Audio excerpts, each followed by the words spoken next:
Welcome back po sa Panahon TV. Mga kababayan, ilang araw na lamang po ay weekends na, kaya po alamin natin kung ano bang magiging lagay ng panahon sa mga susunod na araw. Narito po ang 3D weather forecast mula sa Pag-asa.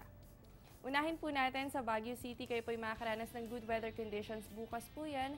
Araw ng Thursday, ganun din po on Friday. Asahan lang naman natin yung mga isolated cases of rain showers and thunderstorms. Pero on Saturday, paghandaan po natin kung lalabas kayo ng bahay, huwag natin kalilimutan yung pagdadala ng payong dahil mataas ang tsansa na makaranas kayo ng mga pag-ulan, ganun din po ang pagkidlat at pagkulog.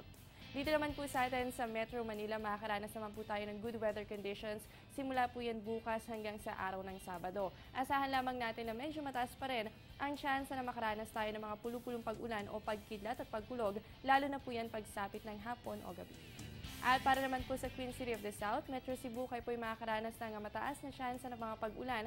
Ganun din po ang pagkidlat at pagkulog bukas po yan at ganun din po sa araw ng Biyernes. Pero sa Sabado po, asahan natin yung gradual improvement ng panahon, liban na lamang sa mga pulupulong pag-ulan o pagkidlat at pagkulog.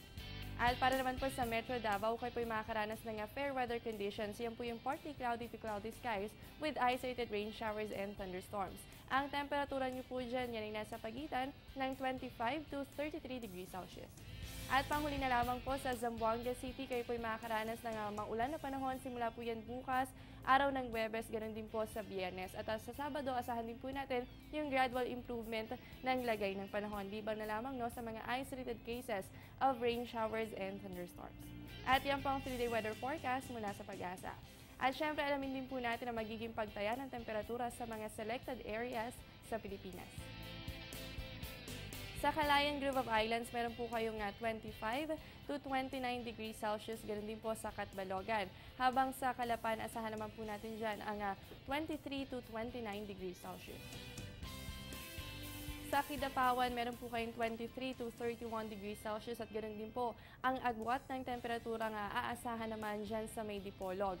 Sa General Santos City at Surigao, meron po kayong 23 to 30 degrees Celsius at ganoon din po ang aasahan para naman sa Tagbilaran. At kung may mga plano naman kayong mag-out of town, dapat din po alamin natin ang magiging lagay pa ng temperatura sa mga tourist destination sa bansa.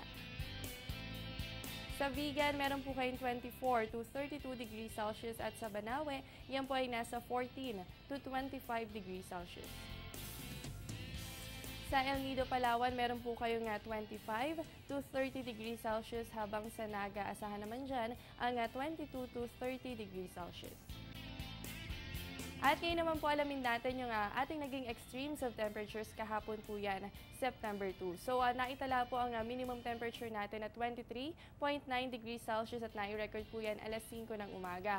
Habang ang maximum naman natin ay umabot po yan sa 29.6 degrees Celsius at nai-record po yan 1:50 ng hapon. Para naman po sa ating relative humidity kahapon, umabot din po sa 75% ang minimum humidity habang ang maximum humidity naman natin ay pumalo po yan sa 100% at nai-record po yan alas 2 ng madaling araw. At syempre po, para gabayan din natin ang sektor ng agrikultura, narito po ang farm weather forecast mula sa Pag-asa. Para po sa Metro Manila, kasama po ang Mimaropa, ganun din ang Bicol region, tayo po ay makakaranas ng maulan na panahon. So ang upland farm po natin, meron niyang 15 to 21 degrees Celsius, habang ang lowland farm naman natin, yan po ay meron 23 to 33 degrees Celsius. Para po sa ating relative humidity, yan po ay nasa pagitan ng 65 to 98% at ang leaf wetness po natin ay magtatagal ng 4 hanggang 6 na oras. At para naman po sa natitirang bahagi pa ng bansa natin, asahan po natin ng fair weather conditions, liban na lamang sa mga isolated cases of rain showers and thunderstorms. Dahilan po dyan, parang upland farm natin ay magkaroon ng 20 to 28 degrees Celsius, habang ang lowland farm natin ay nasa pagitan naman po ng 25 to 32 degrees Celsius. Ang relative humidity, yan po ay nasa pagitan ng 60 to 95% at ang leaf wetness naman po ay aabot hanggang 4 na oras. At yan po ang farm weather forecast mula sa Pag-asa. Magbabalik pa po ang Panahon TV pagkatapos ng ilang paalala.